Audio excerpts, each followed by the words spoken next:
Welcome back, YouTube. Today we're going over, you guessed it, more hats. Let's just take a second to appreciate this mural.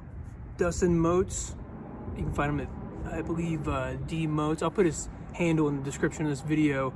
Does murals all over the country. This one, Stranger Things, insane. In today's video, we're gonna go over the #1 or #2, close to it, selling hat I've ever made. I sell these on my website. I get constant emails, constant messages. When are you gonna have this hat back in stock? When are you gonna make more of these hats? Well, I just got them restocked. I'm just getting the process of making them all, so I figured I'd document it and show you guys the #1 I've ever made.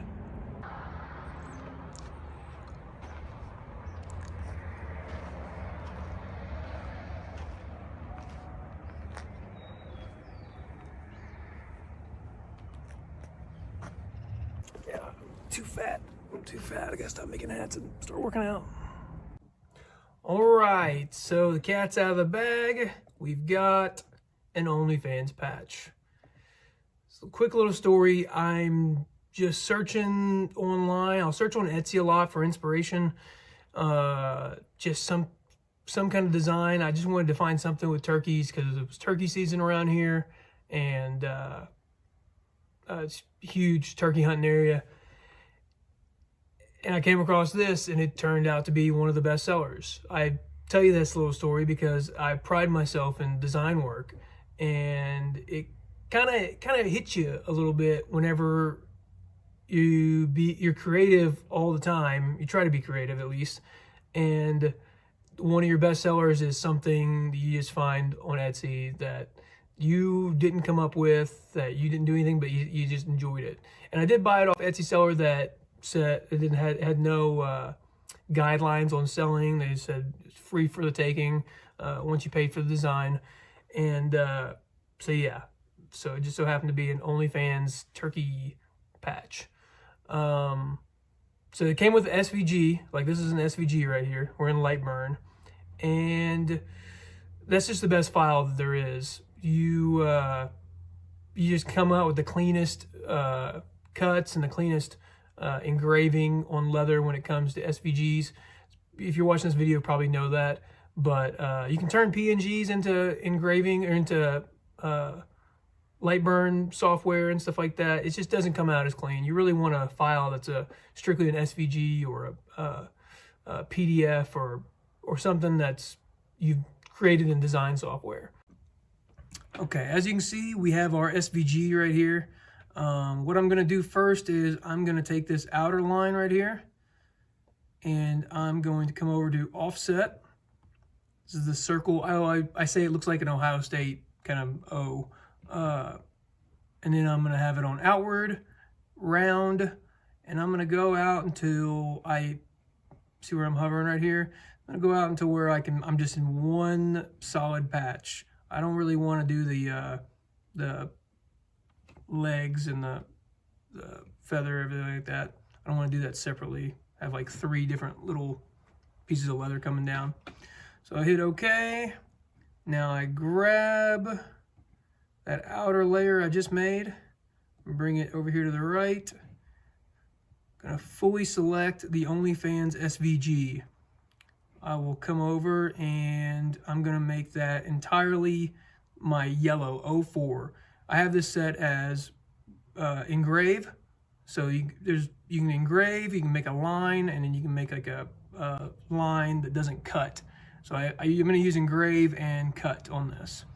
So 04 is set to 100 speed, 85 power. Speed just how fast it's moving. Power, obviously the power it's gonna use to laser engrave.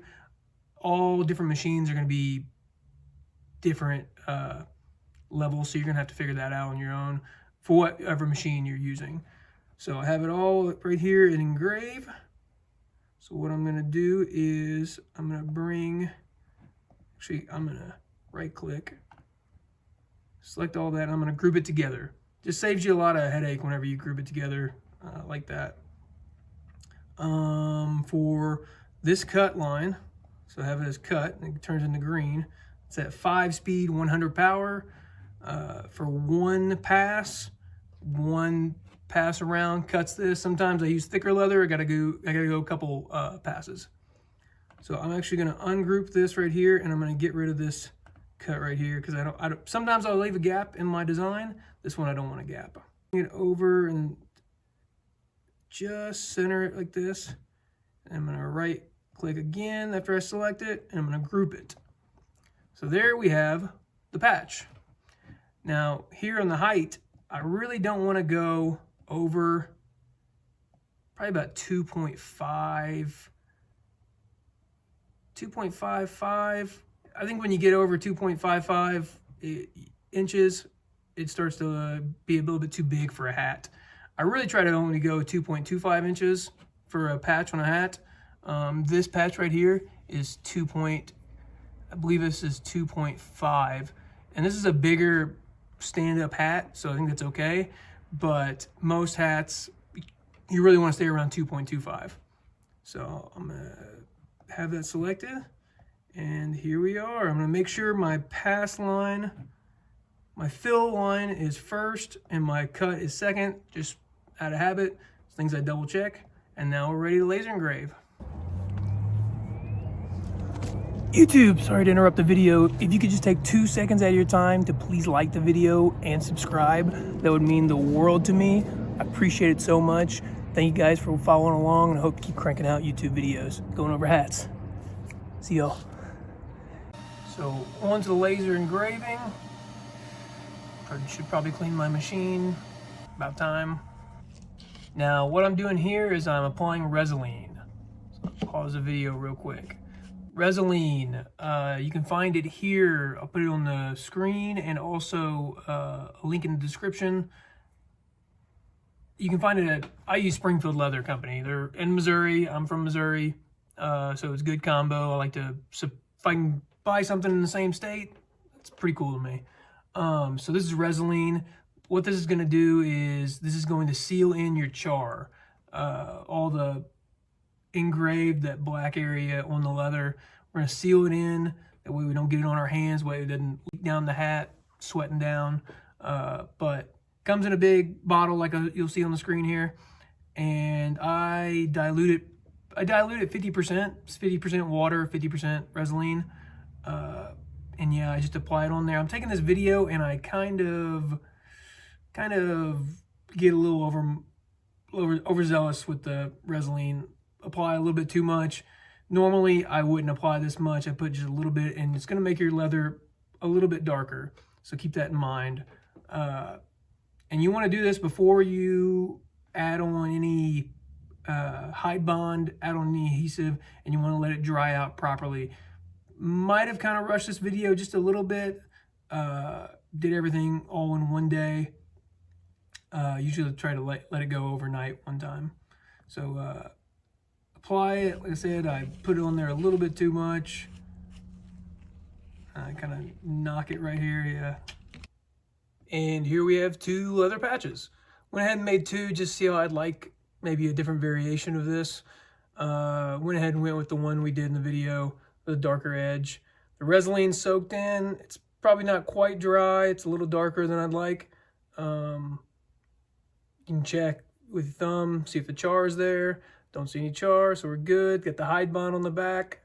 Also, I have a video that goes over the entire process of applying the hide bond adhesive to the back of leather patches, and slow down step by step how I put leather patches onto hats, probably 2 videos ago. So if you want to check that out, this I kind of breeze through it, I kind of fly through it. But yeah, got the hide bond on the back. Always set 320 on the bottom, 280 on the top. Lint rolling machine. I lint roll like it's nobody's business. Always got a lint roller. Little piece of non-stick paper. Then I put my heat sheet on. Press it. This doesn't need a lot of pressure. Got about, it's set to 1, I think. This is 100% polyester, so you're gonna make sure, you want to make sure these hats are 100% polyester, so you want to make sure that you don't put too much pressure and leave if you're used to heat pressing things, you don't want to leave like a crease in the hat or any kind of imperfections like that. But the good thing with the Hotronix 360 IQ is once I release it, once it's done doing its job, if the hat's still hot and you see like an imperfection, I just take my lint roller and I'll put pressure and I'll move it up and down and kind of try to work any kind of imperfections out. So that's a little trick I've learned. That's why I also keep lint rollers everywhere too. But yeah, you can try to get out a little crease or imperfection in the 100% polyester hats. So before we get to the final showcase, we'll show the hat. I appreciate you guys watching this long. Honestly, this was a fun hat to make. It's not serious. Don't take it serious. It's just a joking hat. I think it did so well for me because somebody had killed a turkey and had the hat and posted a TikTok with it. And I remember checking my Shopify one day and going, why did I have 900 people come to my website today? So I appreciate that guy that did that. I wish I knew your name. I don't check my TikTok that often, so it just snuck by me. And yeah, that's the story of my #1 hat ever. So also, if you want to purchase this hat, it's available in my store, theheelapparel.com, heelapparelco.com, the heel for the boot heel. Yeah, that's it. Everything else is in the description below. If you have any questions, leave a comment. Appreciate you guys. Like the video, subscribe. If you haven't already, 100% thank you. Thank you so much so far. We're almost 300 subscribers. It's crazy. All right, have a great day.